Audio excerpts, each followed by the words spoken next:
Bilisan mo, Kiara. Kailangan nating makarating kaagad sa highway. Ano po bang nangyayari, Nay? Bakit kayo may sugat? Bakit kailangan nating umalis? Tsaka ka na magtanong. Ang importante, makalayo tayo kaagad. Bakit ganyan na lang ang takot nyo sa mga tao? May ginawa po ba kayo? Sinabi ng mamaya ka na magtanong. Ngayon nyo na po sabihin, Nay. Wala na tayong oras. Kapag nahuli nila tayo, pati ikaw madadamay. Kung inaakala mo na matutulungan ka ni Liam, nagkakamali ka. Pati siya ay galit din, maging ang buong pamilya niya. Ano ba kasi ang ginawa nyo? Bakit sila nagagalit sa atin? May naririnig ako mga boses na paparating. Umalis na tayo bago pa nila tayo abutan. Pangako, sasabihin ko sa iyong lahat. Sa ngayon, kailangan muna nating makarating ng highway. Kahit kailan walang maidudulot na maganda ang pakikipag-away sa kapwa. Minsan ito pa ang nagdudulot ng sariling kapahamakan. Mas mabuti pa rin nakasundo ang mga kapitbahay para sa oras ng kagipitan. Nariyan lang sila at handang tumulong. Magandang araw, Miss Gwen. At sa lahat ng mga masusugid ninyong tagapakinig. Tawagin niyo na lang ako sa pangalang Kiara. 26 na sa kasalukuyan. Ang kwentong ibabahagi ko ay mismong karanasan namin ng aking ina, na may ilang taon nang namamayapa. Tanging sa inyong channel lang ako magbabahagi ng aking karanasan. Sana wag kaming husgahan ng aking ina. At kapulutan pa rin ng aral ang aking istorya. Mula ngayon, Kiara na ang pangalan mo. At ako naman ang Nanay Mariana mo. Bakit kailangan po natin magpalit ng mga pangalan at magtago na parang mga kriminal? Kailangan natin yun para makapagsimula muli tayo ng bagong buhay. Sabi nyo, sasagutin nyo lahat ng mga tanong ko. Gusto ko na pong malaman ang sagot sa mga tanong na gumugulo sa isipan ko. Marami tayong oras para dyan. Sa ngayon, kailangan muna natin maghanap ng mapapasukang trabaho. Maliit lang ang dala kong pera. Kung hindi pa tayo kikilos, mamamatay tayong dilat ang mga mata. Kanino po bang bahay ito? Sino yung babaeng kausap nyo? Siya si Rosa. Natulungan ko siya dati kaya tama lang na ibalik niya ang pabor na ibinigay ko sa kanya dati. Napagod po ako sa mahabang biyahe natin. Magpapahinga po muna ako. Bukas na lang ako maghahanap ng trabaho. O sige, lalabas muna ako para makita ang buong lugar at para makilala na rin ang mga kapitbahay. May papag naman na nag-iisang silid sa bahay na yun. Sinapinan ko lang yun at saka nahiga na. Hindi naman talaga ako inaantok. Gusto ko lang alalahanin ang dati naming tinirhan at si Liam. Nung nandun pa kami, marami na ako naririnig sa mga tao tungkol kay Inay. Pero hindi ko lang pinapansin. Kilala ko sila na hindi masaya sa tagumpay ng iba. Maliit man o malaki. Hihilahin ka pa nila pababa. Yun ang palagay ko kaya kung ano-anong binabato nila sa amin. 1 linggo na kami sa lugar na yon. At natanggap naman akong tindera sa isang tindahan ng mga gamit sa kusina. Maliit lang ang sahod pero mabait ang may-ari at libre pa ang pagkain. Sa tingin ko naman magugustuhan ko na rin ang bago naming nilipatan. Anong ingay yun? Naghahamon na naman siguro ng away ang kapitbahay natin. Yun ba yung si Aling Lisa? Oo, siya na nga. Kilala mo ba siya? Nakakasalubong ko po minsan pero kahit kailan hindi ko pa siya nakakausap. Marami po ako naririnig tungkol sa kanya. Hindi nga lang maganda. Balita ko, lahat ng mga taga rito nakaaway na niya. Sadya sigurong palaaway ang taong yun. Kilala din po siya ng amo ko. Sabi nga sa dami daw ng pwede nating tirhan, malapit pa daw sa bahay ni Aling Lisa. Kung hindi man natin siya maiiwasan, hindi pakisamahan na lang natin. Sabi nga po ng amo ko, kaya daw natabingi ang mukha nun dahil sa ugali. Hayaan mo kung anong itsura niya. Hindi maganda na mamintas ng panlabas ng isang tao. Kaya po siya napupulaan dahil nga po sa ugali niya. Huwag na nga nating pag-usapan ng ibang tao. Matagal din bago natapos ang ginagawang pag-iingay ni Aling Lisa sa labas. Hindi namin alam kung sino ang kaaway niya. Dahil boses lang naman niya ang naririnig namin. Parang sanay na rin ang mga tao sa ugali ng kapitbahay namin.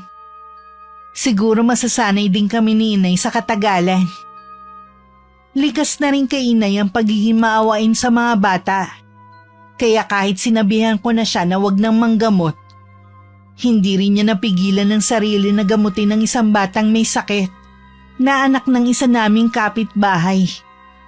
Ilang araw na raw itong nilalagnat at walang pera ang mga magulang para madala sa ospital ng kanilang anak. Naaawa ako sa bata, pero hindi ko maiwasang mainis sa mga magulang. Alam na kasing mahirap ang buhay, nagpadami pa talaga ng anak. Hindi yata nila alam ang family planning kaya umabot ng 8 kanilang anak. Ngayon, alam na po nila na marunong kayong manggamot. Sigurado na dadagsain kayo ng mga tao. Hindi naman siguro. Tsaka sinabihan kong mag-asawa na wag nilang ipagkakalat na ginamot ko ang kanilang anak. Mabuti po kung sumunod.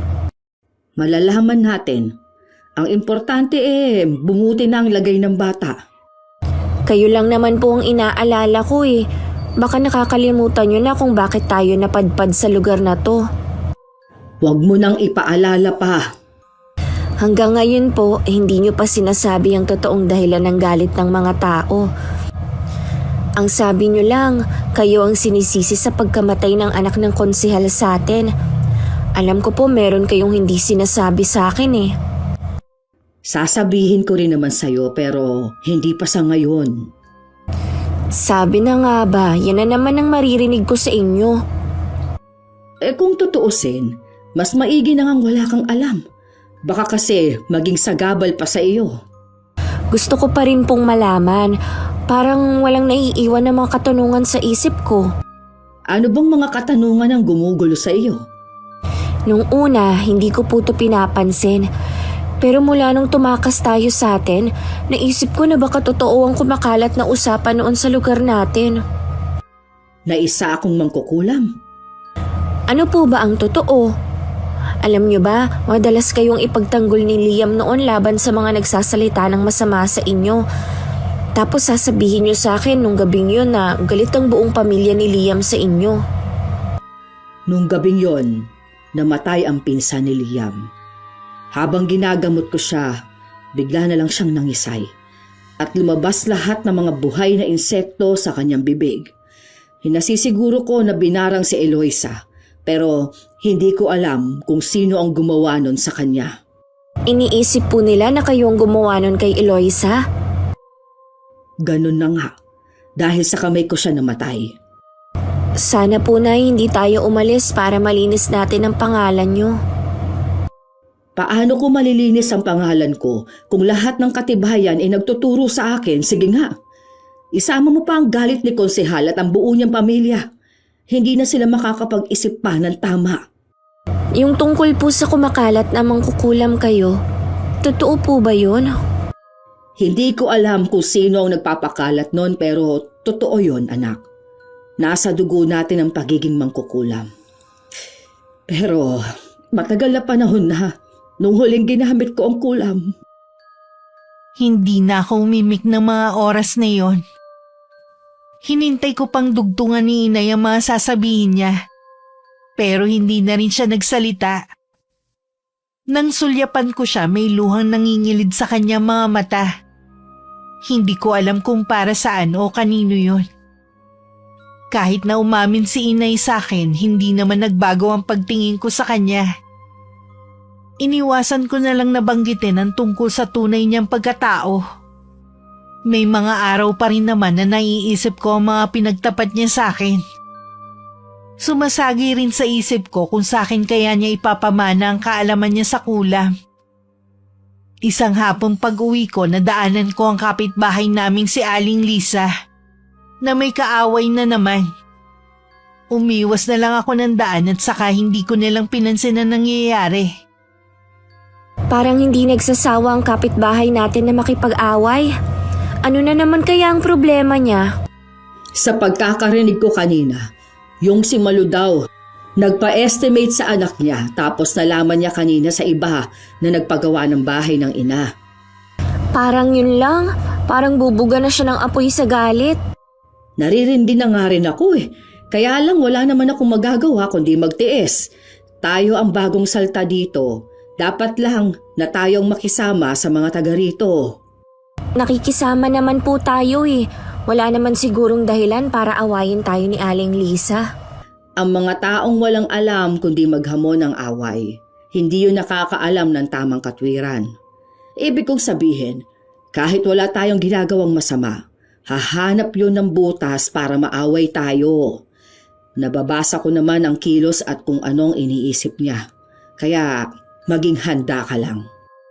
Sa dami po nang nangyari sa atin, baka po mapatulan ko siya kahit mas matanda siya sa akin.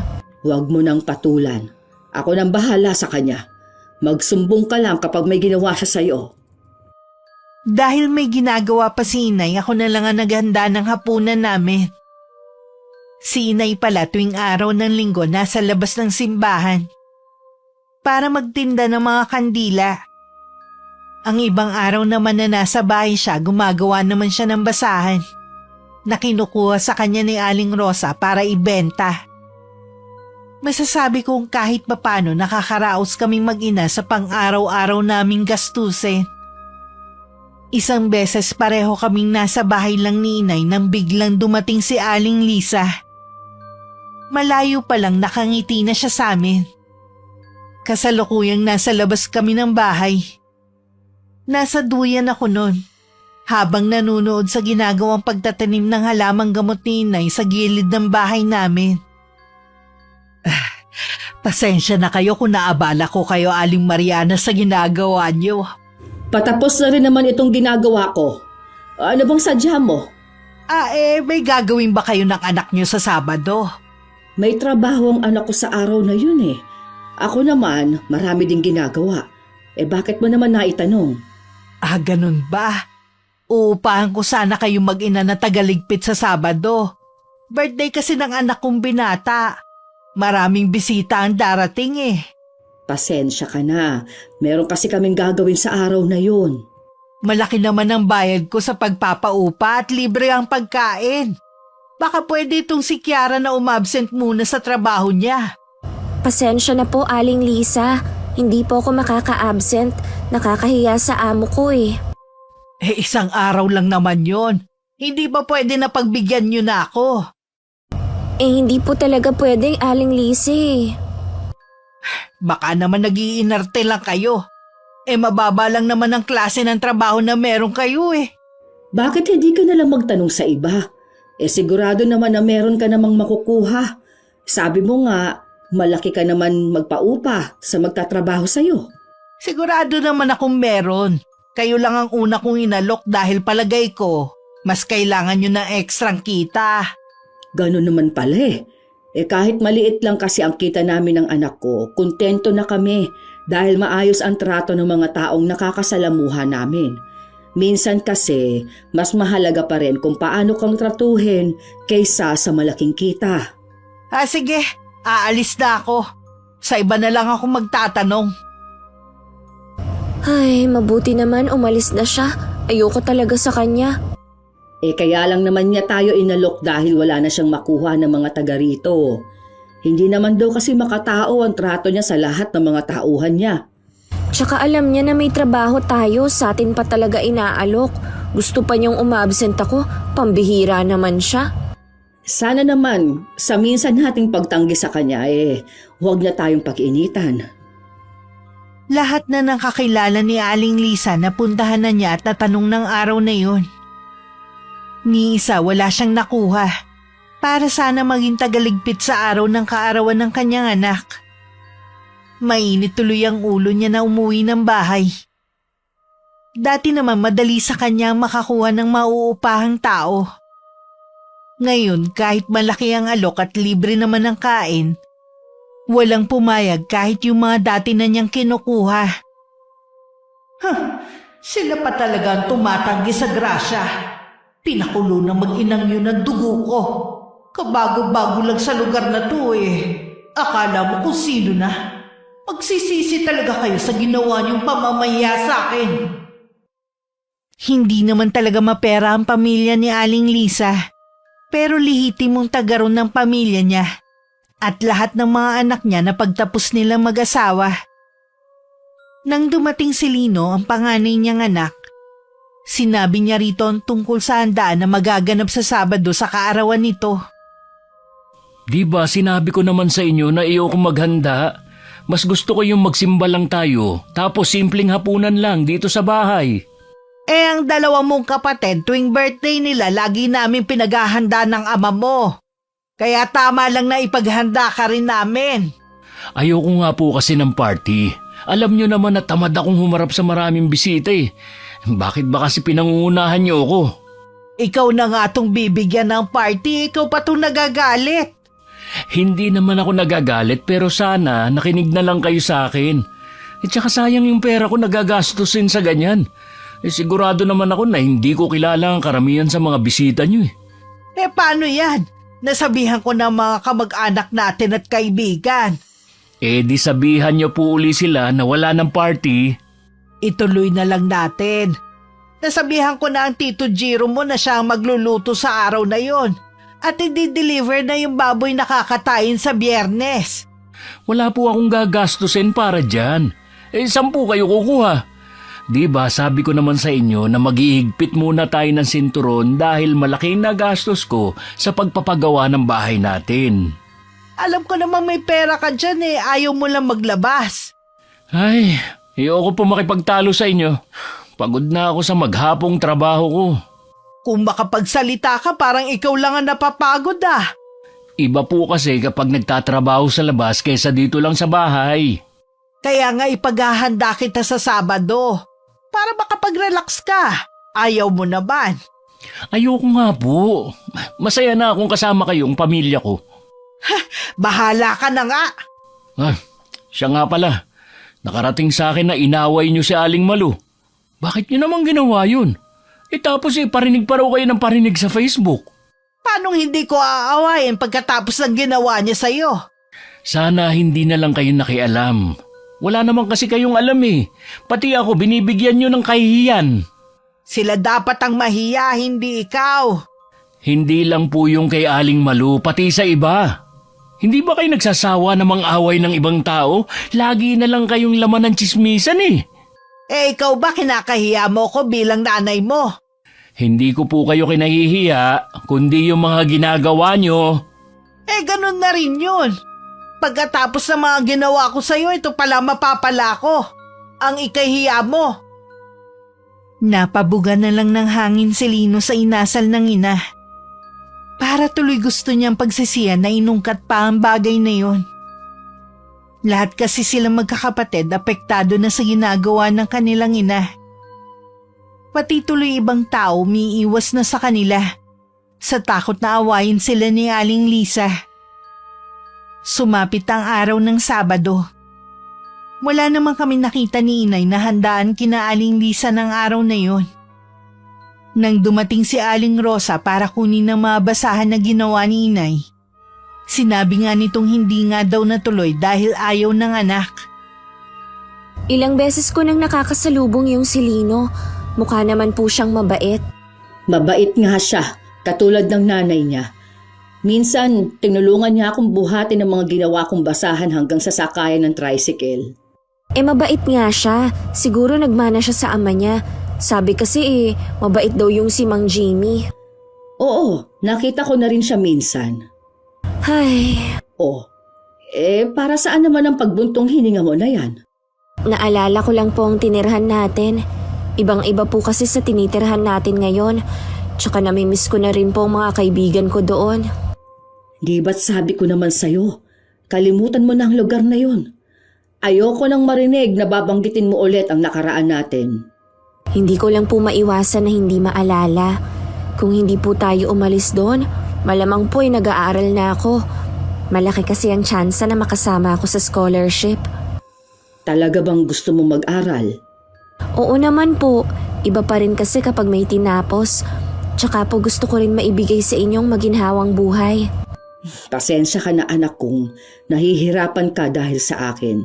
Hindi ko po kayo sinisisi, Nay. Pero isa yun sa pangarap ko talaga. Naniniwala ako na matutupad mo ang pangarap na yan balang araw. Sana nga po, Nay. Kung hindi man, ay ayos lang. Basta lagi po tayong magkasama. Dahil nakatingin ako sa bukas na bintana, hindi ko napansin ang misteryosang ngiti sa labi ni Inay. Maging ang biglang paglamlam ng mga mata nito habang nakatingin sa akin. Nitong mga nakaraang gabi, dinadalahit ng matinding ubo si Inay. Sinabihan ko siya na magpa-check up at sasamahan ko siya. Pwede naman kasi sa hapon na lang ako pumasok sa trabaho. Ayos lang ako, anak. May iniinom na ako dyan na herbal. Ilang araw na po kasi ang ubo ninyo eh. Baka po kailangan nyo ng maresetahan ng gamot. Baka nga hindi nahiyang sa akin ang herbal. Sige, pupunta ako sa health center mamaya. Huwag mo na akong samahan. Malapit lang naman eh. Sigurado po ba kayo? Oo naman, anak. Ayokong maabala ka pa sa trabaho mo. Sige po, wag na po muna kayong gagawa ng basahan ha. Magpahinga lang po muna kayo rito. Oo, anak. Huwag mo na akong intindihin pa. Nang makaalis ako, sunod-sunod muling inubo ng matindi si Inay hanggang sumuka na siya ng dugo. Lingid sa akin, matagal nang may dinaramdam na sakit ang aking ina. Nang lumipat kami sa lugar na yon, lihim siya nagpatingin sa doktor. Doon nga niya nakumpirma na malala na ang sakit niya at wala na yung lunas. Napabayaan na daw kasi at ang makakatulong lang para mapahaba ang buhay niya ay ang mga gamot. Pinayuhan din siya ng doktor na magpa-confine na sa ospital. Pero tumanggi siya. Hindi ko pwedeng iwan na lang si Kiara sa ganitong kalagayan. Kailangan ko nang mahanap si Teresita. Siya lang ang daan para mabago ang buhay ng aking anak. Dahil hindi naman sanay si Inay na nakahiga lang, kumikilos pa rin siya kahit may nararamdaman na sa katawan. Si Aling Rosa lang ang lagi niyang nakakausap at tanging nakakaalam sa kanyang sakit. Nitong mga nakaraan, laging umuulan. Ngayon lang sumilip ang haring araw. Kaya naman nilabas muna ni Inay ang mga nilaban ko nung isang araw para maarawan. Habang nagsasampay nga, dumating naman si Aling Lisa. Hindi tulad dati na nakangiti ito, ngayon seryoso ang mukha niya. Siguro mag-isa lang kayo ngayon.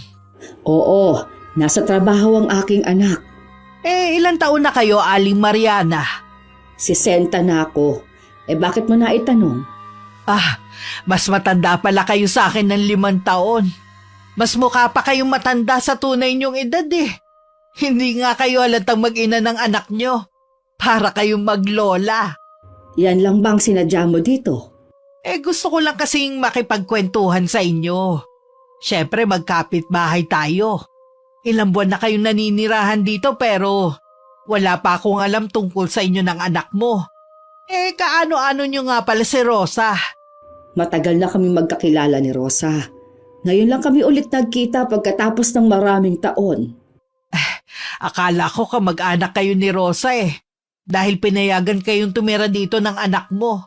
Saan ba ang probinsya nyo? Sa malayo pa kami nang galing. Malayo? Tawid dagat ba? Ay pasensya ka na, Lisa.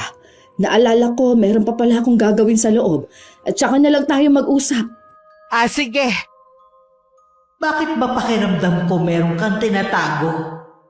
Si Rosa na lang ang tatanungin ko kung ayaw mo magsalita. May palagay si Inay na magiging tinik sa lalamunan niya si Aling Lisa. Dahil kilala ang ugali ng babae sa lugar namin, alam niyang hindi kami titigilan nito.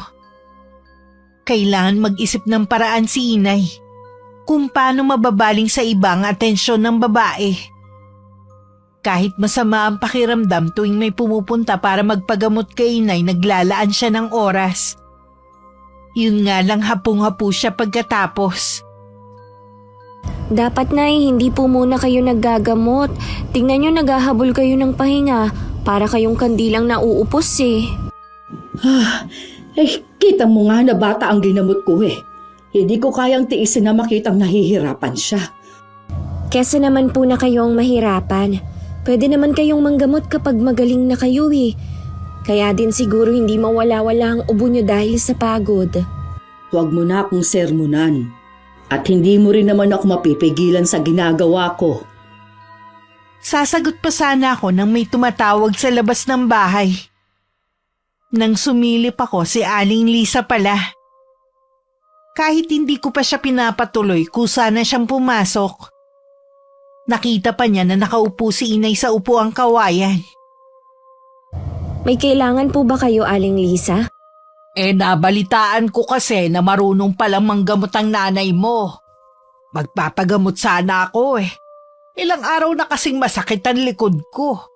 Masama din po kasi ang pakiramdam ni inay. Kita naman po ninyo, kinakapos po siya ng paghinga. At isa pa, bata lang po ang ginagamot niya. Totoo ba ang sinasabi ng anak mo, Aling Mariana? Bata lang talaga ang ginagamot mo. Totoo ang sinasabi ni Kiara. Hindi na rin kasi ako ganong kalakas para gamutin ang lahat ng may sakit. Nag-aksaya lang pala ako ng oras sa pagpunta rito eh. Akala ko pa naman gagaling na ako. Ipinagyayabang ka pa naman ni Lita na mahusay. Kung si Lita ang nagsabi sa'yo, malamang na nasabi niya na bata lang talaga ang ginagamot ko. Nabanggit ko sa kanya yun dati. Wala siyang nababanggit na kahit ano. Kung sinabi niya, hindi na ako para mag-aksaya ng panahon ko sa pagpunta rito. Nakikiusap po ako. Kailangan na po ng inay na magpahinga. Bastos ka rin, no? Kita mo nga nag-uusap pa kami ng nanay mo eh.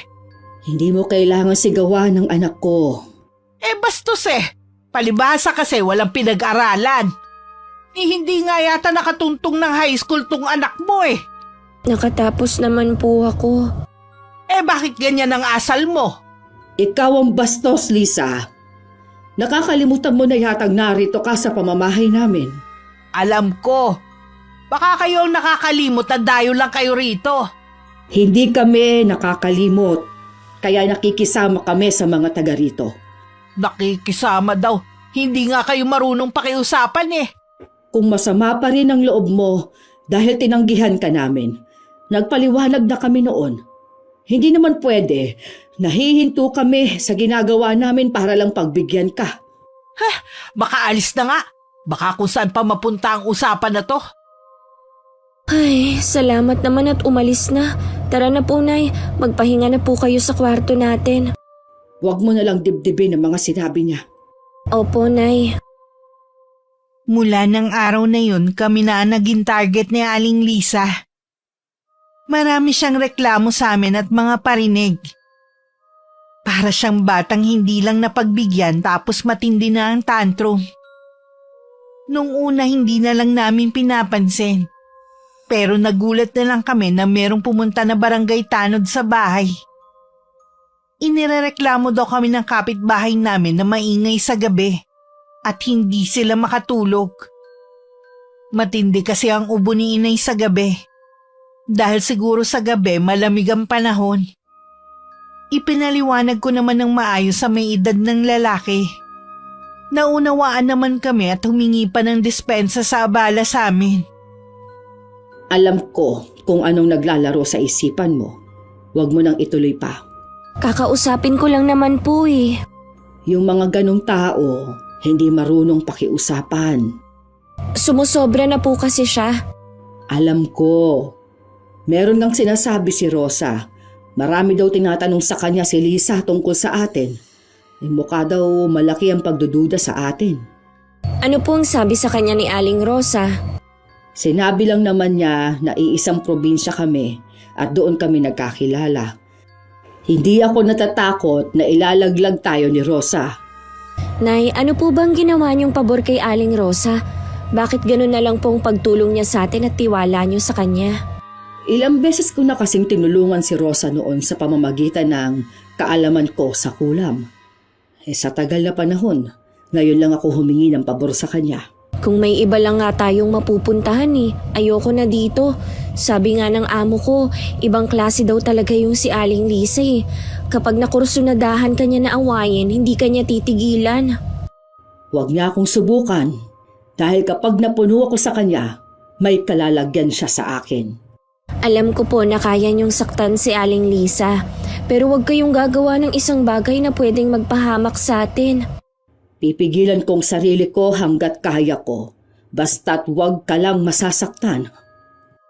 Habang naglalakad ako pa uwi, may dala akong pinamili gaya ng kalahating tray ng itlog at mga gulay. Nagulat na lang ako nang biglang may bumangga sa akin. Nabitiwan ko ang mga pinamili ko at muntik na rin ako matumba. Nang lingunin ko ang taong bumangga sa akin, nanlaki ang mga mata ko. Si Aling Lisa pala. Hindi ka kasi tumitingin sa dinadaanan mo. Ang luwag po ng kalsada, nabangga niyo pa ako. Sinadya niyo yata Hoy, Kiara! Huwag mo akong pagbibintangan, ha? Ikaw tong tatanga-tanga Anong sinabi niyo? Hindi mo ba narinig ang sinabi ko, ha? Hindi ka lang pala tanga. Bingi rin. Naalala ko nga palang sinabi niyo sa akin noon na para bang hindi ako nakapag-aral. Kayo ba nakapagtapos? Oo naman, no. Hindi lang ako kung saan nag-aral. Produkto ako ng private school. Ganun naman pala Bakit yung ugali niyo asal kanal? Dinaig niyo pa ang mga taga-kanto sa dumi ng lumalabas sa bibig niyo. Mabuti pa nga sila, alam ang salitang respeto. Kayo, puro kayabangan lang sa katawan ng alam. Bawiin mo yung mga sinabi mo, kundi magsisisi ka. Bakit? Napapahiya kayo sa mga nakakarinig, ha? Alam nila na totoo ang sinasabi ko. Hindi lang nila masabi ng harapan kasi alam nila kung paano pa rin rumispeto sa kapwa. Pero sabi nyo nga, dayo lang kami dito ni Inay. Kaya bakit kita igagalang? Tama lang ang mga sinabi ko. Wala akong balak bawiin yon. Anong tinitingin-tingin nyo dyan, ha? Hala, magsiuwi na kayo. Sa susunod, wag na kayong gagawa ng isang bagay na kayo din ang mapapahiya. Itong mga itlog na to, mapapalitan pa naman to. Pero ang naranasan nyo ngayon, araw-araw nyong maaalala. Lingid pala sa amin ni Aling Lisa na sa di kalayuan lang ang anak nitong si Lino. Nakita at narinig niya ang lahat ng nangyari. Nagpupuyos naman ng kalooban ng kanyang ina na umuwi ng bahay. Hinanap nito ang asawa pero hindi niya nakita. Lalo siya nagwala sa galit. Nararamdaman niya kasi na nasa kabit na naman niya ito. Isa yun sa mga dahilan kung bakit laging mainit ang ulo niya. Ay, mabuti dumating ka na, anak. Alam mo ba kung nasaan ang papa mo? Huwag niyo na pong hanapin lagi si Papa. Uuwi din naman yon kung kailan niya gusto Parang hindi na bahay ang tingin niya dito sa atin Hindi naman na talaga. Kung ako sa inyo, tanggapin niyo na lang na wala na sa inyo ang puso ni Papa. Oo, alam ko. Dahil nandun na sa kabit niya. Kasalanan niyo rin naman kung bakit nabaling sa ibang babae ang pagtingin ni Papa. Bakit ko naman kasalanan, ha? Ako ang asawa niya. Alam namin pero hindi niyo ginampanan ang tungkulin na yon. Dahil mas abala kayo sa pakikipag-away niyo.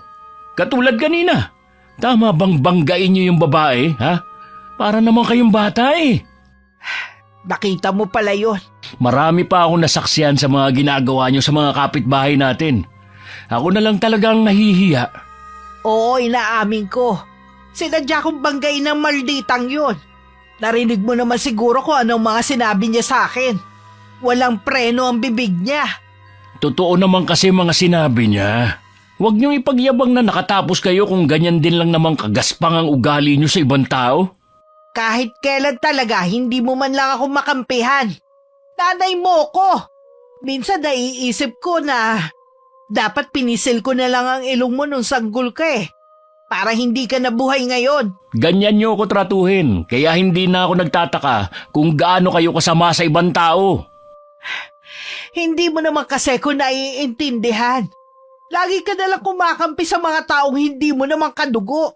Baguhin niyo kasi ang ugali niyo. Wala naman kayong mapapala eh. Kay Papa kayo galit, pero binubunto niyo sa ibang tao. Kawawa naman ang iba na hindi lumalaban sa inyo.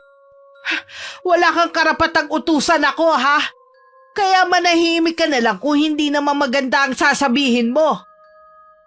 Tumahimik na lang si Lino at hindi na nakipagtalo. Kahit nagagalit siya sa mga ginagawa nito, hindi rin niya maiwasang mag-alala na may makatapatang ina sa ginagawa nito. Naniniwala kasi siya na lahat ng masamang gawin sa kapwa may balik na karma. Samantala nagtataka naman si inay na basag lahat ng itlog na dala ko. Sigurado na may kinalaman si Lisa. Ayos lang naman po kung nabasag lahat ng itlog. Nakaganti naman ako sa kanya sa inabot niyang kahihiyan kanina. Siguro naman sa ginawa ko na pamamahiya sa kanya, hindi niya na tayo guguluhin pa. Ano ba ang sinabi mo sa kanya? Isang bagay na tuwing makikita niya ako, lagi niyang maaalala. Hindi tama na ganun kataas ang tingin niya sa sarili niya dahil lang sa may tinapos siya. Sana nga, huwag na siya manggulo. May iba nga pala ako. Gusto mo ba mag-aral? Opo, Nay. Alam niyo na yun ang pangarap ko. Sa pasukan makakapag-aral ka na. Piliin mo ang kurso na gusto mo. Talaga po, Nay? Pero saan naman po tayo kukuha ng pera? Meron akong kaibigan na gusto kang pag-aralin. Binanggit kasi kita sa kanya at ang kagustuhan mong makapagtapos. Ang bait naman po ng kaibigan niyo, Nay. Kailan niyo ba siya naging kaibigan? Matagal na. Hindi ka pa ipinapanganak. Nay, ano po bang magiging kapalit ng pagpapaaral sa akin ng kaibigan niyo? Walang kapalit ang pagtulong sa iyo ni Teresita. Yun po bang pangalan ng kaibigan niyo? Oo, anak. Mayaman ang pamilya ni Teresita at may 2 siyang anak na babae na tapos na sa pag-aaral at may maganda ng trabaho ngayon. Sana po makilala ko siya. Mangyayari yon balang araw pero hindi pa sa ngayon. Basta anak, pagbutihin mo ang pag-aaral mo. Yon lamang ang may pamamana ko sa iyo kahit hindi mismo sa aking bulsa galing ang pagpapaaral sa iyo. Nay, di totoong pangalan kong gagamitin ko. Oo, iha. Sa palagay ko naman hindi na tayo masusundan ng mga taong naghahanap sa atin. O baka nga, huminto na sila. Salamat po, Nay, ha? Dahil gumawa po kayo ng paraan kung paano ako makakapag-aral. Tandaan mo, anak, mahal na mahal kita. Lahat ay gagawin ko para sa iyo. Nagulat pa ako sa sinabing yun ni inay. At lalo na nang niyakap niya ako ng mahigpit. Hindi kasi showy si inay sa nararamdaman niya. Madalas seryoso siya at masungit pa nga minsan. Nahihiwagaan man sa ikinikilos ni inay. Mas nanaig pa rin sa akin ng excitement na sa wakas makakapag-aral na ako. Sana lang hindi ko pa nakakalimutan na napag-aralan ko noon. Ilang taon din kasi akong nabakante. May ideya na pumasok sa isip ko. Bibili ko ng segunda manong mga libro at habang naghihintay ng pasukan, magbabasa-basa muna ako. Isang hapon pag-uwi ko wala si inay sa bahay namin. Malapit nang dumilim noon nang dumating siya. Saan po kayo nanggaling, Nay? Kinalita lang. Ilang araw na kasing nilalagnat ang pobre. Dinalhan ko lang ng herbal na lagi nating iniinom kapag tinatrangkaso tayo. Nakipagkwentuhan na rin ako sandali. Uso po yata ang sakit ngayon eh. Kanina po kasi hindi rin pumasok ang amo ko dahil may trangkaso din. Oo nga, uso nga ang sakit ngayon. Pero si Lita kasi pagkatapos maarawan, naulan na naman nung hapon. Nagtabas daw kasi siya sa paligid ng kapilya. Nakakaawa nga kasi ang ibinayad lang daw sa kanya sa maghapong pagtatrabaho, 100 piso. Ano po? Upa sa pagtatabas 100 lang? Sino naman ang walang pusong nagbayad sa kanya ng ganon? Si Lisa ang umupa sa kanya. Ang mali naman ni Lita, hindi muna siya nagtanong. Hindi naman daw niya kasi akalain na ganun lang ang ibabayad sa kanya. Wala talaga siyang konsensya. Nung nagpapadagdag na daw siya pa ang inaway. Ang dami na agad sinabi sa kanya. Ang kaya lang naman niya yung mga hindi lumalaban sa kanya. Pinayuhan ko na lang si Lita na wag nang tanggapin ang kahit na anong trabahong ipagagawa nito. Hayaan niyo na lang kako siya maglinis ng kapilya nila. Nakaramdam din ako ng awa kay Aling Lita. Mabait kasi to at lagi pang masayahin kausap. Sa pagkakaalam ko, siya nag-aalaga sa mga apo. Habang parehong nagtatrabaho ang mga magulang ng mga bata. Naisip ko tuloy sa buhay natin maraming klase ng tao tayong makikilala. Para sa akin, si Aling Lisa na ang pinakawalang puso sa lahat. Matulin na lumipas ang mga araw at linggo. Nakapag-enroll na ako sa malapit na university sa amin. Magkahalong excitement at kaba ang nararamdaman ko, lalo na sa 1 linggo na ang pasukan. Nagpaalam na rin ako sa mabait kong amo at natuwa siya sa magandang kapalaran ko. Excited ka na siguro anak sa pasukan. Opo, at may halo ring kaba. Normal lang yan. Basta't pagbutihin mo at huwag ka munang tatanggap ng manliligaw ha. Mag-focus ka muna sa pag-aaral mo. Opo, Nay. Hindi ko sasayangin ang ibinigay sa aking oportunidad. Nay, kailan ko ba pwedeng makita si Ma'am Teresita? Busy pa kasi sa ngayon. Basta, kapag handa na siya, sasabihan na lang niya tayo. Ano po ang itsura niya? Katulad ba siya nung mga gumaganap sa TV na mga mayayaman na laging naka-makeup kahit nasa bahay lang? Nakasuot ng magandang damit at puno ng alahas ang buong katawan? Nako, hindi anak. Simpleng babae lang siya. Ni minsan, hindi ko pa siya nakita na naka-makeup. Maamong mukha niya at kahawig mo siya. Ha? Ibig niyo pong sabihin maganda rin po ako na katulad niya? Maganda ka naman talaga. Kaya siguro nagkagusto sa iyo si Liam nun kahit malayo ang antas ng buhay natin sa kanila. Akala ko po ba hindi na po natin babanggitin ang nakaraan? Ay, naisip ko na hindi maiiwasan na mabanggit kung saan tayo nakatira dati. Kung sakali man na magdesisyon kang bumalik doon, hindi kita pipigilan. Sana lang nakapagtapos ka na para taas noo kang haharap kay Liam at sa iba. Bahala na po. Marami din po kasing pwedeng magbago. Baka po kapag nakatapos na ako, may asawa na si Liam.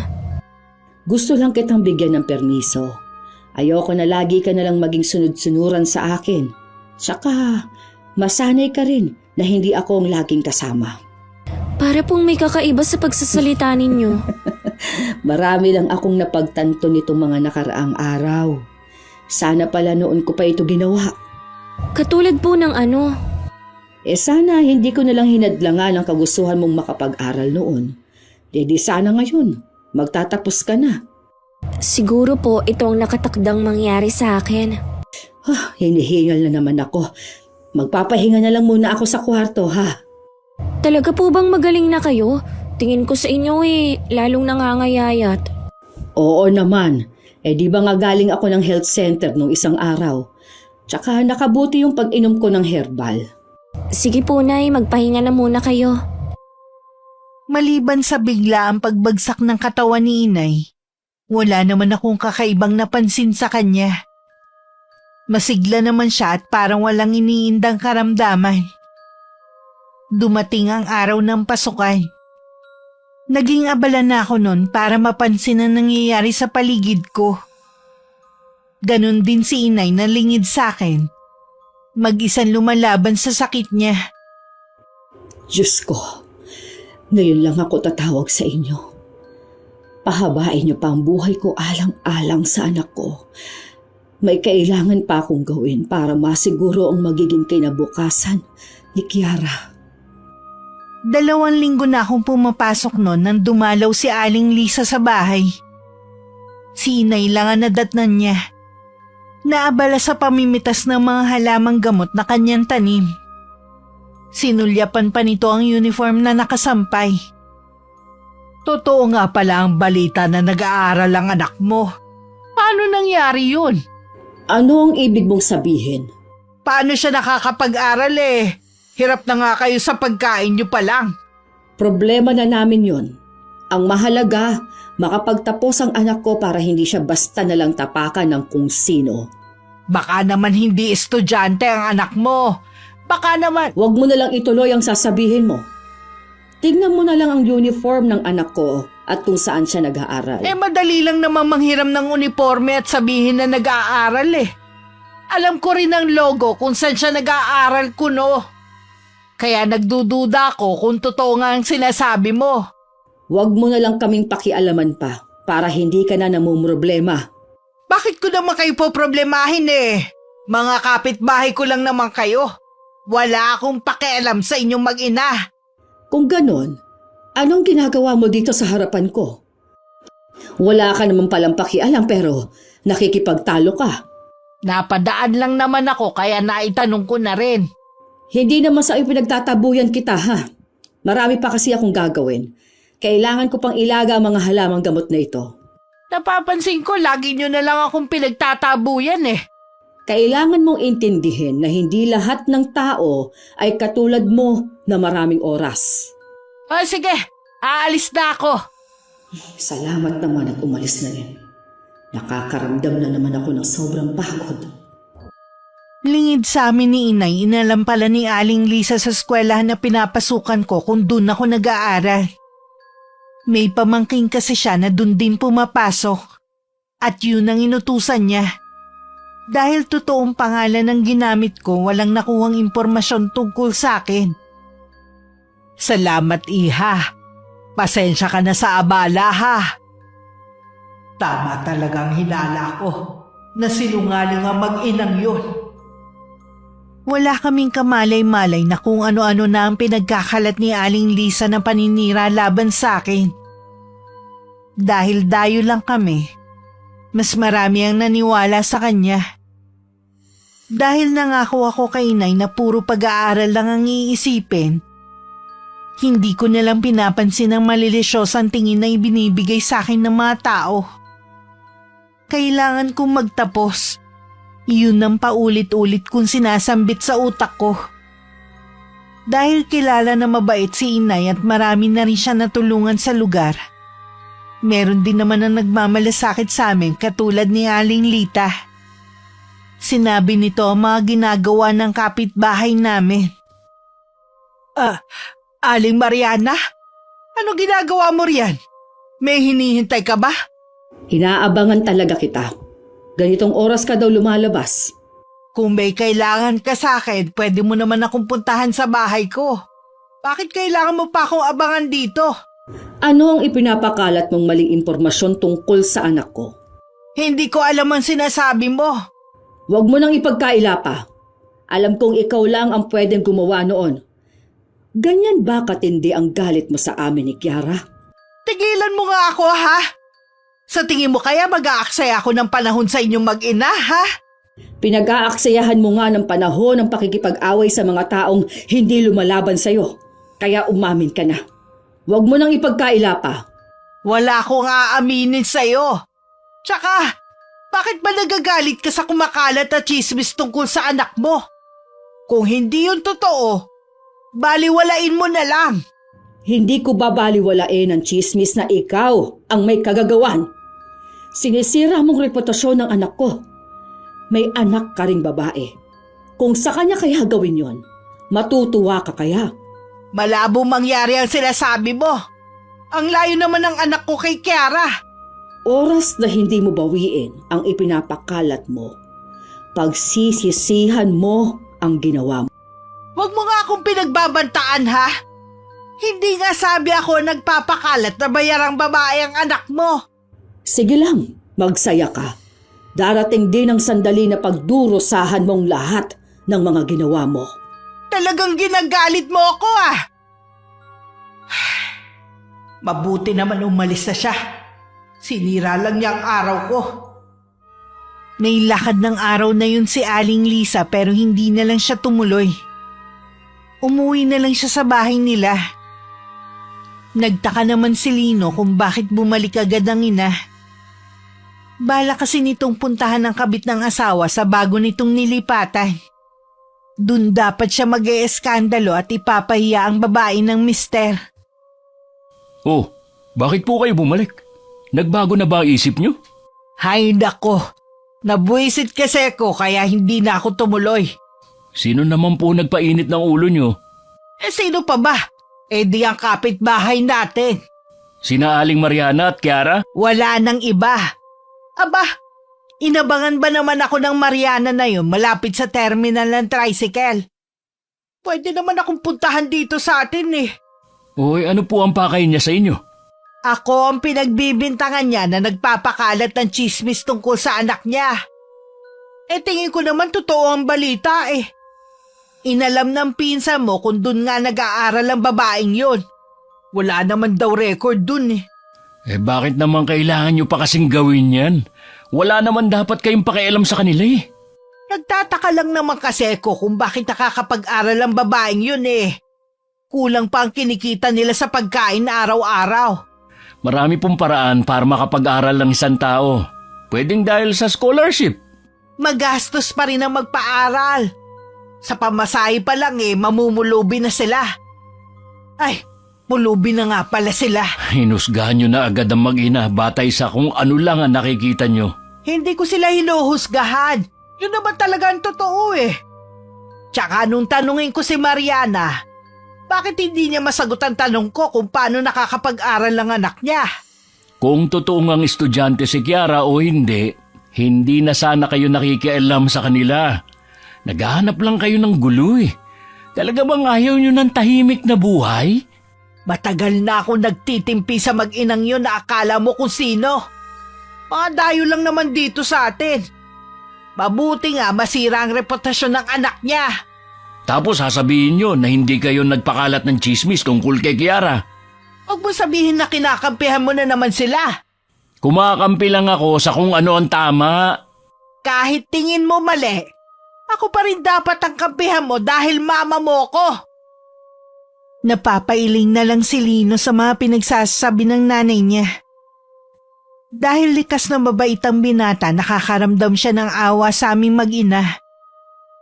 Samantala, nakarating na rin sa akin ng kumakalat na balita sa lugar namin. Pumasok agad sa isip ko si Aling Lisa. Wala naman kasing ibang gagawa nun kundi siya. Naiyak na lang ako sa galit at sama ng loob. Bakit po may mga taong katulad ni Aling Lisa? Hindi na nawawala ang mga katulad niya. Huwag ka na lang magpapaapekto sa kanya. Mag-focus ka lang sa pag-aaral mo. Pasensya na, Nay. Baka makapagsalita lang ako sa kanya ng hindi maganda kapag nagkita kami sa labas. Baka ikaw pang mabaliktad kapag ginawa mo yan. Kinumpronta ko na siya. Hindi siya umaamin na siya ang may kagagawan ng pagpapakalat sa paninira na yun sa'yo. Mag-iisip pa rin po ako ng paraan kung paano ko malilinis ang pangalan ko at siya naman ang mapapahiya sa bandang huli. Hay, basta mag-iingat ka sa mga gagawin mo. Tuso ang babaeng yon. Opo, Nay. Ayoko lang maging tulad ng mga taong inaaway niya. Kaya din siguro namihasa siya dahil walang lumalaban. Mula nang tumira tayo sa lugar na ito naging palaban ka na. Mabuti yan para alam mo na kung paanong pangalagaan ang sarili mo kapag nawala na ako. Maipagtatanggol mo ang iyong sarili. Kahit kaya ko ng pangalagaan ng sarili ko, kailangan ko pa po kayo, Nay. Kapag nawala kayo sa tabi ko, para akong batang naliligaw. Kailangan ngayon pa lang, tanggapin mo ng katotohanan na hindi tayo habang buhay na magkakasama. Bakit niyo po ba yan sinasabi, Nay? Meron po bang problema? Wala naman. Gusto ko lang maging handa ka sa hinaharap. Tingin mo ba sa akin bata pa ha? Mula na magkausap kami ni Inay, nag-iba na ang pakiramdam ko. Pakiramdam ko rin meron siyang inililihim sa akin. Habang nakahiga ko nung gabing yun, may biglang ideya na pumasok sa akin. Kinabukasan maganda na ang mood ko. Nagulat pa si inay dahil masigla na ako nung pumasok. Matagal nang napapansin ni inay ang kakaibang aura ni Lino tuwing dumadaan sa tapat ng bahay. O di kaya tuwing nakakasalubong ang binata. Wala namang makapanggalit si inay dito dahil magalang naman. At matipid pa itong ngumingiti kapag nakakasalubong niya. Nang araw na yon hindi na nakatiis si inay. Iho, sandali lang. May kailangan po ba kayo, Aling Mariana? Nagmamadali ka ba? Hindi naman po. Meron ba kayong sasabihin tungkol kay inay? May gusto akong sabihin tungkol sa nangyayari sa'yo. Kung hindi mo maaagapan, pwede mong ikamatay ang nangyayari sa'yo. Ha? Po? Anong ibig niyong sabihin? Alam ko na mahirap paniwalaan ang sasabihin ko pero nagmamalasakit lang ako. Magpatingin ka kaagad sa isang manggagamot o albularyo para malunasan ang sakit na ibinigay ng taong malapit sa iyo. Meron nga po akong nararamdaman sa katawan ko. Sumasakit ang tiyan ko at nangihina rin ako. Nung magpatingin ako sa klinik namin, wala naman sila nakitang diferensya sa akin. Hindi makikita ng doktor ang sakit mo, iho. Wala namang mawawala sa iyo kung magpapatingin ka sa isang albularyo. Salamat po sa inyo, Aling Mariana. Sa kabila ng hindi magagandang ginagawa ng nanay ko sa inyong mag-ina nagmamalasakit pa rin kayo sa akin. Hindi mo naman kasalanan ang ginagawa ng mama mo. Sige iho. Yun lang naman ang sadya ko sa'yo. Aling Mariana, hindi niyo ba ako kayang gamutin? Mula kasi nang lumipat kami dito, bata na lang ang ginagamot ko. Ganun po ba? Sige po, salamat po uli sa inyo. Hindi na lang tumuloy sa trabaho niya si Lino. Tumawag na lang siya para ipaalam na hindi siya makakapasok ng araw na yun. Dahil hindi pa bumubuti ang kalagayan niya. Pinakiramdaman din niya ang sarili. Pinagpapawisan na naman siya ng malamig. Naupo muna siya dahil pakiramdam niya matutumba siya. Dumating naman si Aling Lisa na galing tindahan at naabutan ng anak na balisa. Akala ko ba papasok ka ngayon? Sana nga po Kaya lang bumalik na lang ako. Masama pa rin kasi pakiramdam ko Tingin ko may nakain ka lang na nakasama sa tiyan mo. Wala ka rin kasing ingat sa kinakain mo Ang naalala ko lang, may nagbigay sa akin na kasamaan ko sa trabaho na pagkain. Nagtaka nga ako dahil alam ko na galit siya sa akin. May kakilala ba kayong albularyo? Bakit naman albularyo ang kailangan mo? Dapat sa doktor ka pumunta. Yun po kasi ang sabi ni Aling Mariana Ano naman ang kinalaman ng kapitbahay natin sa nangyayari sa'yo? Siya nagsabi sa kakaiba kong sakit. Hindi rin daw doktor ang kailangan ko. Nagpapaniwala ka naman sa sinasabi ng matandang yon. Tumayo ka riyan at sasamahan na kita sa doktor. Hindi nga po doktor ang kailangan ko, kundi isang albularyo. Saan naman ako maghahagilap ng albularyo sa lugar na to, ha?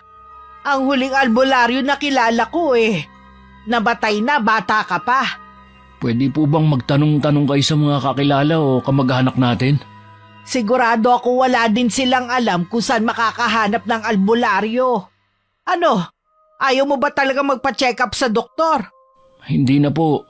May gawain kami sa kapilya ngayong araw. Hindi kita masasamahan dito sa bahay. Magpahinga ka na lang muna. Total ayaw mo magpadala sa doktor. Pinilit namang magpahinga ni Lino pero habang tumatagal sumasakit lalo ang tiyan niya. Panay na rin ang suka niya at nagdidilim na rin ang kanyang paningin. Gusto sana niyang tawagan ng mga kapatid pero malayo ang trabaho ng mga yun. Baka bago pa makauwi malala na ang kondisyon niya. Ang ama naman niya siguradong abala yun sa kabit nito. Susubukan ko na lang humingi ng tulong kay Aling Mariana. Ayoko na wala man lang akong gawin. Kahit nanginginig ang mga tuhod, pinilit niyang tumayo at maglakad papunta sa bahay namin. Parang alam naman ni Inay ang pagdating ni Lino. Lumabas siya ng bahay at sinalubong na ang lalaki. Nagkataon na nasa bahay din si Aling Rosa. Tumulong na rin ang babae para madala sa loob ng bahay ang binata. Sa mahabang upuan na kawayan na lang nila pinahiga ito. Pasensya na po kayo, Aling Mariana, kung naabala ko kayo. Wala po kasi akong kasama sa bahay ngayon eh. Nakita ko ang dumaan ng mama mo kanina. Sinabi mo ba sa kanya? Opo. Kaya lang, wala siyang alam na albularyo eh. Ay, sige. Susubukan na lang kitang pagalingin, ha? Dito ka lang. Kukuha lang ako ng mga halamang gamot na ipaiinom sa iyo. Kailangang mailabas ang lason sa katawan mo. Maraming salamat po. Alam ko na mapapagaling niyo ko. Lumabas na si Inay para manguha ng halamang gamot na tanim niya sa gilid ng bahay namin. Sumabay na si Aling Rosa dahil kailangan na rin niyang umuwi. Pumunta lang naman siya para manghingi ng halamang gamot para sa may sakit nitong asawa. Nang pumasok si Inay sa bahay, naabutan niyang namimilipit sa sakit ang binata. Matapos maisalang ang halamang gamot, binalikan niya ito. At saka hinilutan siya. Sobrang tigas nito at may nakakapa siya na parang bato. Napansin naman ni Lino ang pag-iling ni Inay. Bakit po, Aling Mariana? Ilang araw na pala itong lason sa katawan mo. Nabuo na ito na parang bato, kaya sobrang sakit ang nararamdaman mo. May pinaghihinalaan na po ako kung sino may gawa nito. Isa sa mga katrabaho ko na may galit sa akin. Hindi lang galit. May kasama na ring inggit ang taong yon kaya niya nagawa ito sa'yo. Magbabayad sa akin ng taong yun. Wala naman akong atraso sa kanya para gawin ito. Hindi mo rin siya mapapaamin. Iwasan mo na lang siya para hindi ka na mapahamak pa sa susunod. Sandali. Kukunin ko na lang ang halamang gamot na pinakuluan ko. Tiisin mo lang ha, dahil kasing pait yun ng apdo. Nang malasahan ni Lino ang pinaglagaan ng halamang gamot, halos mamilipit siya sa sobrang pait. May kakaiba rin yung amoy na walang katulad. Pero itinuloy pa rin niyang inumin ang isang baso nun. Ilang sandali lang naramdaman na lang niya na parang babaligtad na ang sikmura niya. Sunod-sunod na ang pagsuka niya ng malapot at buo na likido na kulay itim. Malansa rin ang amoy nun.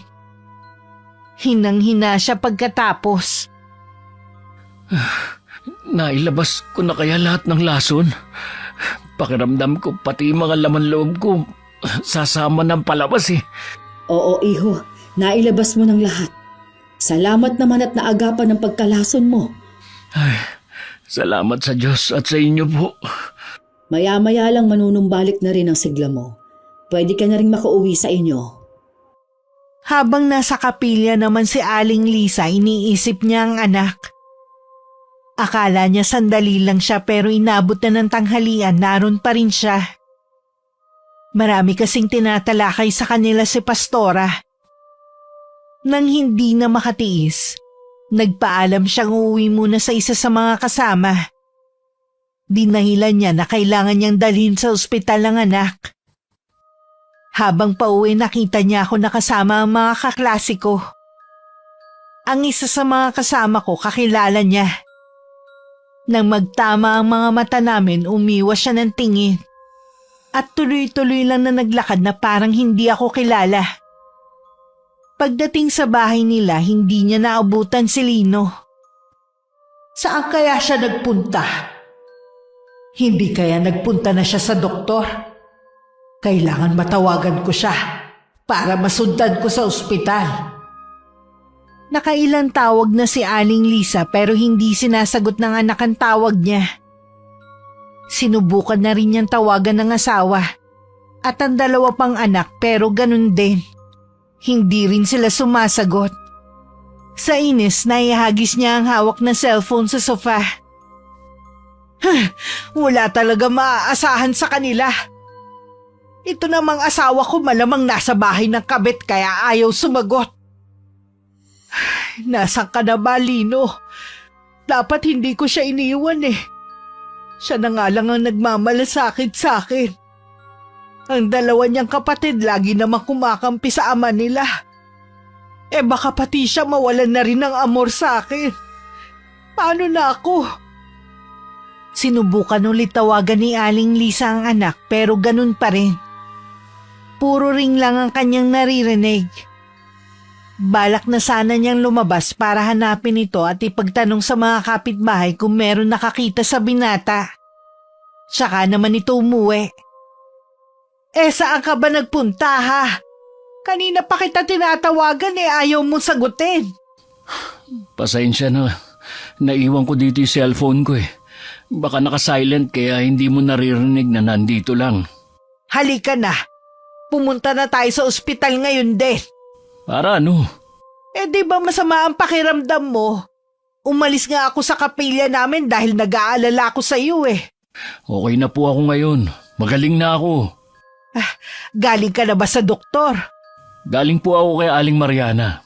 Napagaling na po niya ako. Kung hindi niya ako naagapan, malamang bukas pinaglalamayan niyo na ako.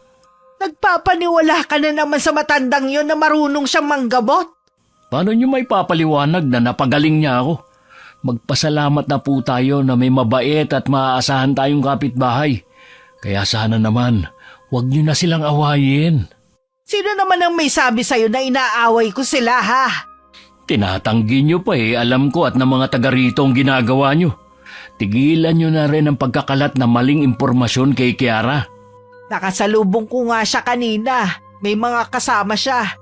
Yung isa sa kasama niya, anak ni Mitch. Siguro naman naniniwala na kayo na estudyante si Kiara sa eskwelahan ngayon. Eh bakit kasi wala siyang record doon? Dahil tunay na pangalan ang ginamit niya sa pagpasok.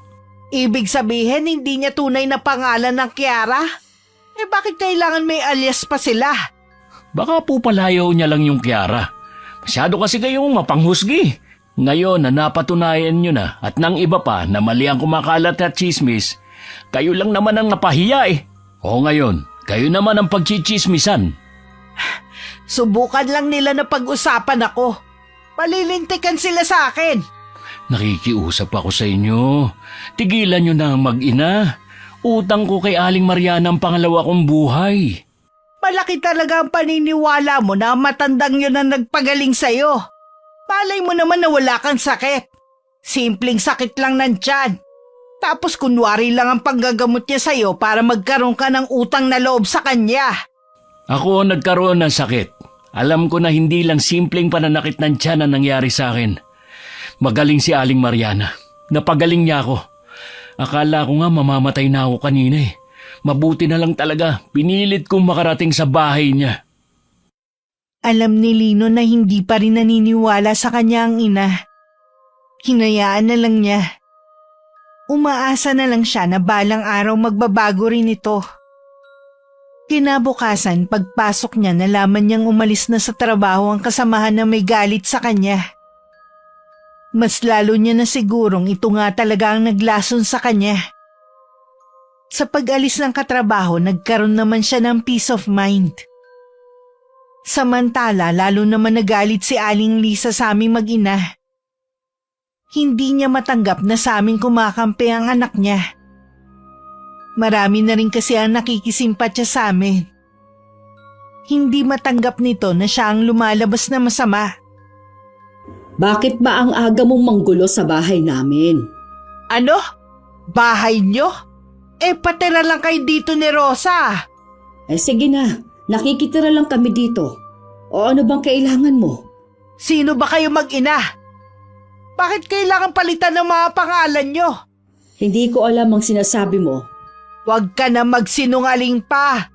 Kaya pala hindi makita ng pamangking ko ang pangalan ng anak mo dahil tunay na pangalan ang ginamit niya sa pagpasok sa eskwelahan.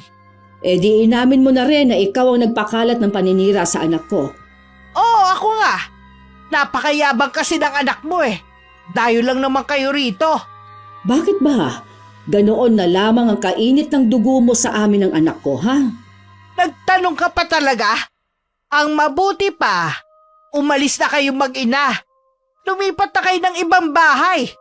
Wala kang karapatang paalisin kami dito. Sumusobra ka na talaga. Kapag hindi pa kayo umalis, aalamin ko lahat ng tungkol sa inyo. Malakas ang kutob ko na meron kayong tinatago na mag-ina. Ikaw ang umalis sa pamamahay ko. Baka hindi ako makapagtimpi sa'yo. At kung ano lang ang magawa ko. Ikaw pa talaga may ganang pagbantaan ako, ha? Kapag sinabi ko, ginagawa ko. Ano magagawa ng isang matandang katulad mo sa akin, ha? Mukha ka ng uugod-ugod. Hindi mo ko kaya kung hahamunin mo ko.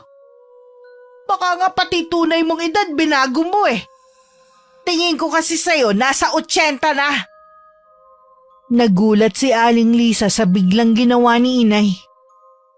Malakas kasi siyang itinulak at natumba sa lupa. Hindi agad siya nakakibod dahil sa pagkabigla. Dahil sa pagkakatama ng balakang, hindi rin siya nakatayo agad. Sabihin mo sa akin, ganyan ba ang lakas ng isang 80 na ang edad? Sinisiguro ko sa'yo, Lisa, hindi mo ako kakayanin kahit magpisikalan pa tayo.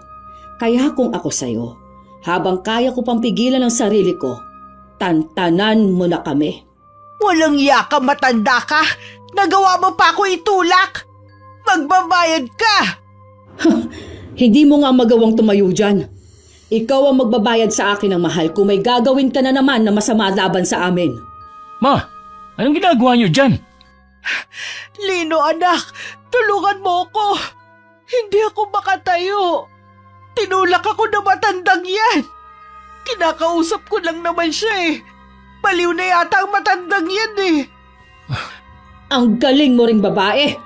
Kung may kidlat lang ng mga oras na ito, malamang tinamaan ka na dahil sa kasinungalingan mo. Ikaw ang sinungaling! Umalis na kayo rito! Para ikakatahimik na lugar namin! Iuwi mo ng nanay mo, iho. Huling beses na ito na pagbibigyan ko siya sa panggugulo niya sa amin ng anak ko. Oras na may gawin pa siya ulit. Patawarin ako ng Diyos. Hindi na ako magbibigay ng konsiderasyon sa babaeng yan. Pasensya na po kayo, Aling Mariana. Bakit ka humihingi ng pasensya sa kanya, ha? Hoy, Mariana! Bumalik ka rito! Huwag ka muna pumasok sa bahay na yan, hindi pa tayo tapos! Tama na, Ma. Nakakahiya na tong ginagawa niyo eh. Nakalimutan niyo na ba? Si Aling Mariana nagpagaling sa akin. Kung ganyan ka, sana pala hindi na lang ako lumapit sa kanya. Sana hinayaan ko na lang na mamatay ako.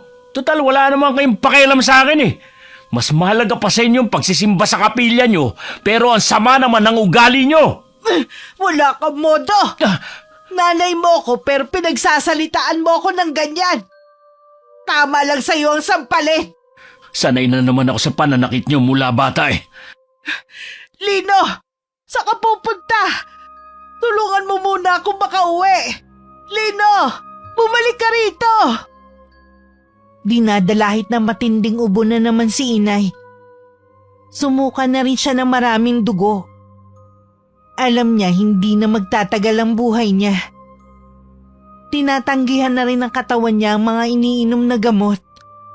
Kaya puro herbal na lang ang iniinom niya. Kung wala akong gagawin, sigurado magiging tinik sa lalamunan ng anak ko, si Lisa. Hindi ako makakapahayag na malaman niyang lihim namin. Kapag kaharap ako, pinapakita lagi ni Inay na masigla at wala siyang iniinda na anumang sakit. Kaya hindi naman ako naghinala na malubha na pala ang sakit niya.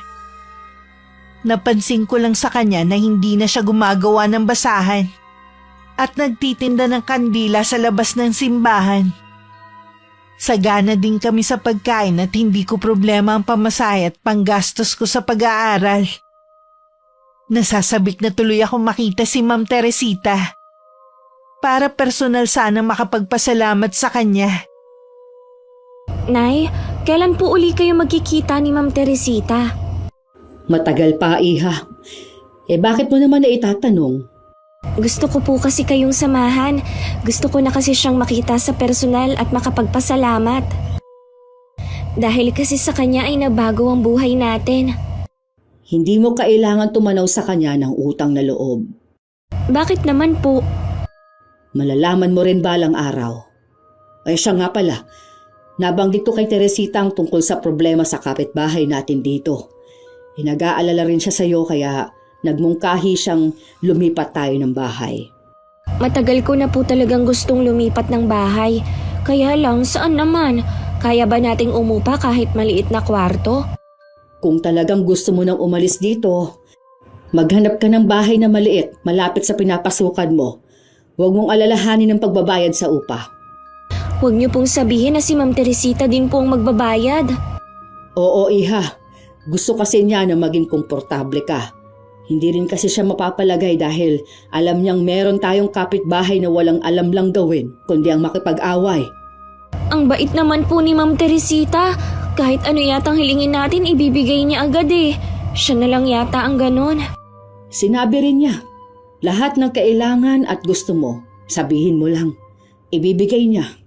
Nay, baka naman po balang araw maningil siya sa atin ha. Ako na mismo ang nagsasabi sa iyo. Hindi siya maniningil dahil wala kang utang na loob sa kanya. Kahit po kayo lang ang nakikipag-usap sa kanya, sa akin pa rin napupunta ang ibinibigay niya. Natural na tumanaw ako ng utang na loob sa kanya. Wala kang dapat bayaran sa kanya. Ang gawin mo, mag-aral ka mabuti. Tuparin ang mga pangarap mo. Gawin mo, magpapasaya sa'yo. Opo, Nay. Magtatanong na lang po ako sa mga kaklase ko kung may alam silang mga paupahan. Sabihan mo ako agad. Halos 1 linggo na ring iniinda ni Aling Lisa ang balakang niya. Nahihirapan kasi siya sa pagbangon tuwing umaga sa higaan. Ganun din sa paglalakad. Naisip niyang tingnan ng likod at baka namamaga nga. Ganun na lang ang gulat niya na makita ang malaking pasa. Ganun ba kalakas ang pagkakabagsak ko sa lupa? Para naman akong pinalo ng tabla sa laki ng pasa. Bakit habang tumatagal lalo to sumasakit imbis na mawala? May sa demonyo yata ang matandang yun eh. Tuwing tatangkain niya na lumabas ng bahay lalong sumasakit ang balakang niya. Pakiramdam niya pinipiga yun. Ilang araw na tuloy siyang nasa loob lang ng bahay. Nawawalan na rin siya ng ganang kumain dahil lagi lang naman siyang mag-isa. Si Lino naman lagi na lang gabing-gabi na umuwi. Pero nang gabing yun, hinintay ni Aling Lisa ang anak. Para sabihan na wag munang pumasok at samahan siya magpa-check up. Sige po, sasamahan ko muna kayo bago ako pumasok sa trabaho bukas. Baka kasi napasama ang pagkakabagsak ko sa lupa eh. Kung hindi nyo na po kaya isakit, tama lang na magpatingin na kayo sa doktor. Salamat anak ha, hindi mo ko iniiwan. Mas pinili pa ng 2 mong kapatid na bumukod na lang. Samantalang ang laki ng bahay natin. Ang ama nyo naman, wala na talaga yatang balak umuwi dito sa bahay eh. Nakausap ko po ng masinsinan si Papa. Ayaw na daw niya makisama sa inyo. Mas pinili na niya talaga ang babaeng niyo kesa sa pamilya niya. Pagkatapos ng lahat ng mga sakripisyo ko sa kanya at sa inyo, ito pa pala mapapala ako. Aminin niyo rin kasi mga pagkakamali niyo. Huwag niyo nang pairali ng pride. Alam ko sa sarili ko na naging mabuti akong asawa at ina. Wala akong ginagawang masama. Bahala kayo kung yan ang paniniwala niyo. Mabuti pa, magpahinga na kayo. Kumapit kayo sa akin. Aalalayan ko na kayo. Buong gabing hindi makatulog si Aling Lisa. Hindi rin niya mailapat na maayos ang likuran dahil kumikirot ang balakang niya. Magdamag din siyang nakadapa lang. Pakiramdam din niya parang pumipintig ang bahaging yun na kumikirot. Nang kapain niya, may nahawakan siyang malagkit. Kahit hirap tumayo, pinilit niya para makita sa salamin. Nang makita nga niya na nagnanana ang malaking pasa sa kanyang balakang, napatili naman siya. Nagising naman agad si Lino na nasa kabilang silid lang. At agad na pinuntahan ng ina.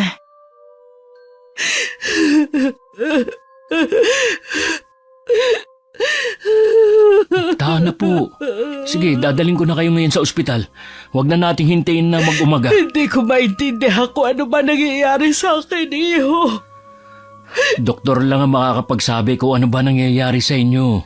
Kasalanan to ng matandang yon. Humanda siya sa akin, sasampahan ko siya ng kaso. Huwag na po muna yan ang isipin nyo. Anak, pwede mo ba tignan ang likod ko? Para kasi may gumagalaw eh. Tiningnan naman ni Lino ang likod ng ina. Ganun na lang ang takot niya nang makita ang napakaraming uod na gumagalaw sa sugat ng ina. Parang babaliktad ng sikmura na iniiwas na lang niya ang tingin dito. Ang ilan pa nga sa mga yon naglaglagan na sa higaan. Anong meron? Bakit parang naduduwal ka dyan?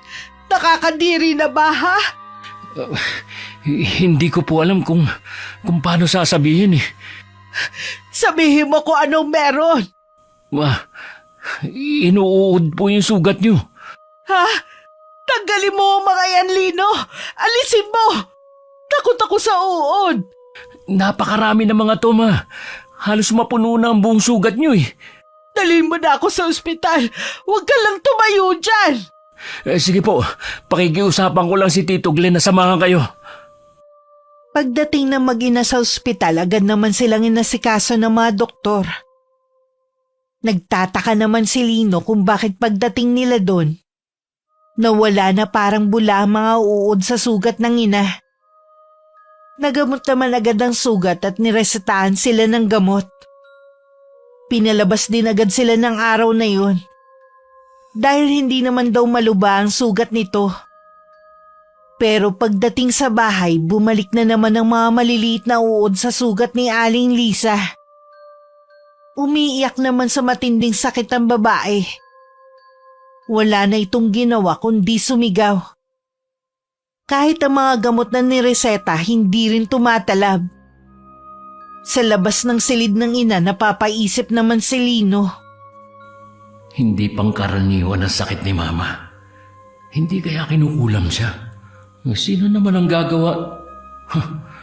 Si Aling Mariana kaya? Siya naman ang may kagagawan kung bakit nagkasugat si Mama eh.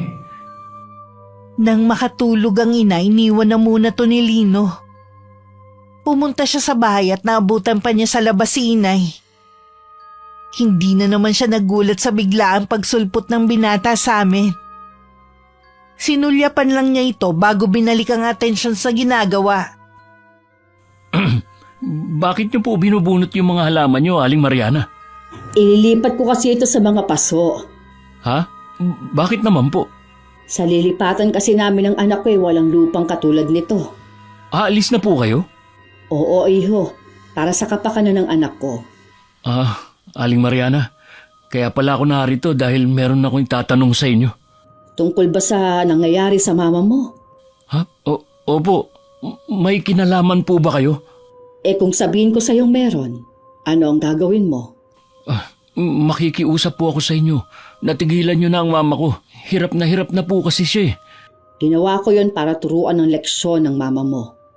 Kung hindi ko yon ginawa, hindi niya titigilan ang anak ko.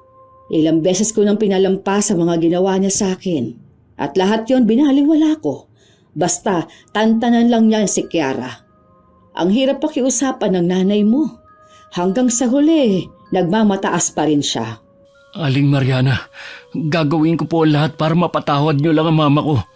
Wala na akong magagawa pa, iho. Kahit lumuhod ka pa sa harapan ko. Wala nang lunas ang karamdaman niya. Mag-enjoy na lang siya sa natitirang araw niya. Kung magagawa pa niya yon. Ayos lang po ba kayo? Ha? Dugo! Kung makakaluhag sa kalooban mo, may taning na rin ang buhay ko.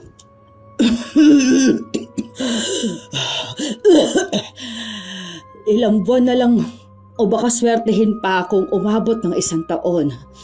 Itong buhay ko. Sabihin mo sa mama mo na magkita na lang kamo kami sa impyerno. Bigo na umuwi si Lino sa kanilang bahay. Kinausap din niya ang ama at 2 kapatid na anumang oras pwedeng bawian ng buhay si Aling Lisa. Lahat sila hindi umalis sa tabi nito. bakas din sa kanila ang lungkot. Kailangan pa pala na magkasakit ako ng malubha para makumpleto tayo bilang pamilya. Kung alam ko lang sana, noon ko pa hiniling na magkasakit ako. Salamat na rin natatupad ang huli kong kahilingan na makita at makasama ko kayo. 1 linggo rin na pinahirapan si Aling Lisa ng kanyang sakit. Walang gabi na hindi siya umiiyak at sumisigaw sa magkahalong takot at sakit na nararamdaman. Batid niya kasi na malapit na siyang mawala sa mundo. Hindi na rin siya makapagsalita. Sa likod ng isip niya, humingi siya ng kapatawaran sa lahat ng taong nagawan niya ng masama. Nang pumanaw siya, kamag-anak lang ang dumalo sa libing niya. Dahil sa masama niyang ipinakita sa kapwa, hindi rin nagkaroon ng simpatya sa kanya ang mga tao. Kung ano ang kanyang itinanim sa kapwa, yun din ang kanyang inani. Yun ang malungkot na katotohanan.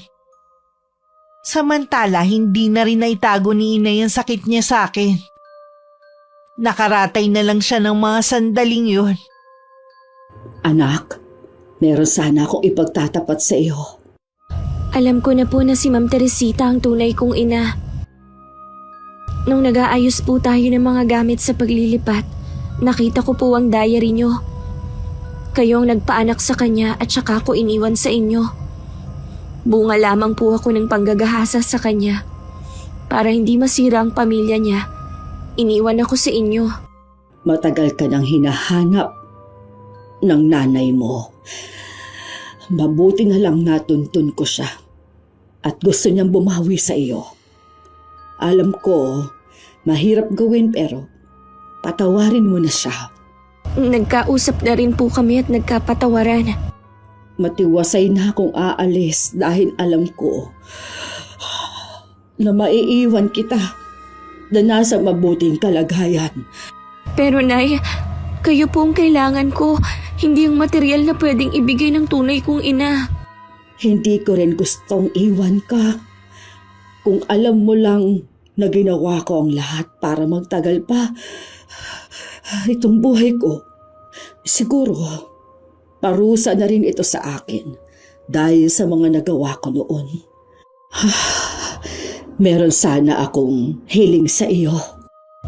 Ano po yun, Nay? Yung libretang itim ko at mga ginagamit ko sa kulam.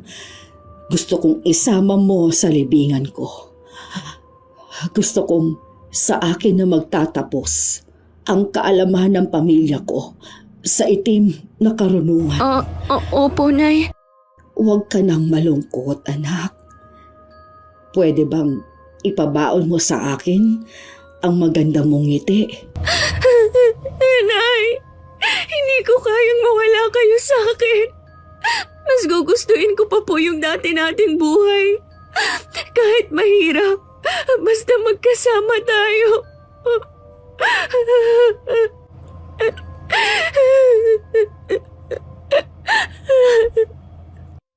Wala akong ginawa ng mga oras na yun kundi umiyak ng umiyak. Kinagabihan pumanaw na si Inay habang hawak ang kamay ko. Lahat ng bili ni Inay sinunod ko. Tuwing wala akong pasok sa eskwelahan, lagi kong dinadalaw ang puntod niya. Panahon na lang siguro ang makakapagsabi kung kailan mawawala ang lungkot at pangungulila na nararamdaman ko. Lahat ng pangarap naming dalawa tinupad ko, Miss Gwen. Mas pinili ko na rin mag-solo. Sa kabila ng gusto ko rin makasama ang aking tunay na ina at mga kapatid. Mas mabuti pa rin talaga na mamuhay na mabuti kesa masama. Dahil ang paniningil ng karma mas malupit sa inaasahan natin. Wakas,